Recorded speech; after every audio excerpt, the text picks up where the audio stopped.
sir জুবিনৰ শেষ চিনেমাখন চালে নাই ৰৈ ৰৈ বিনালে চাম মই সময়ত চাম তাত এটা আপোনালোকক মই অলপ কথাটো বুজাই দিছো জুবিনক ডক্টৰে হাক দিছিল সাগৰত যাব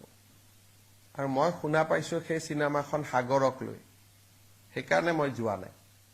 শেষত মই যাম জানুৱাৰীত কিন্তু মোৰ কথাটো আছিল যে জীৱিত কালত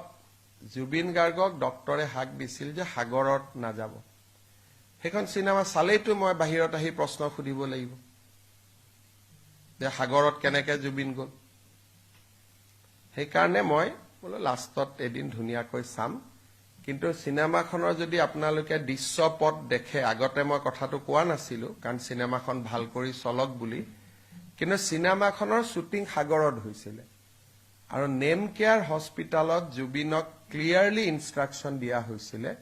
যে জুবিন সাগৰ আৰু জুইৰ কাষত যাব নোৱাৰে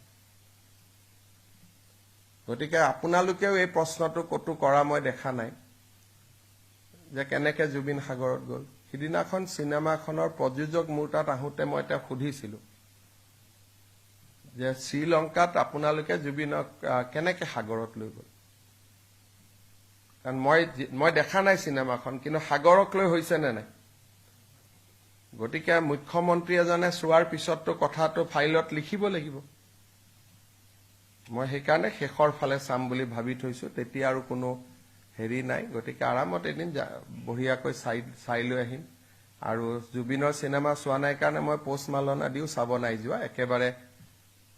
লাষ্টত যাম গোটেইখিনি কৰি কিন্তু এই কথাটো মোৰ মনত কুটকুটাই থাকে মই এনে নকওঁ বুলি ভাবো কিন্তু তথাপিতো কুটকুটাই আছিল কাৰণে ওলাই গল যে ইমান ডক্টৰে হাক দিয়াৰ পিছতো এইকাৰণে যে মই যোৱাবাৰ কৈছিলো এটা ইণ্টাৰভিউত যে জুবিনৰ ইনকুৱাৰীৰ পিছত আৰু এটা ইনকুৱাৰী হ'ব নেগলেক্টৰ ওপৰত কাৰণ ক্লিয়াৰলি লিখি দিয়া আছিল চাৰ্টিফিকেট আছে যে জুবিন জুই আৰু পানীত যাব নোৱাৰিব চিনেমাখনৰ শ্বুটিং কেনেকে পানীত হৈছিলে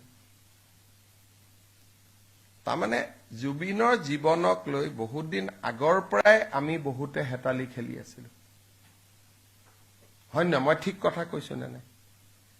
গতিকে সেইকাৰণে কবাত যেতিয়া মই নাযাওঁ তেতিয়া বুজি পাব যে কিবা এটা কাৰণ আছে সেইকাৰণে মই অলপ দূৰে দূৰে ঘূৰি থাকো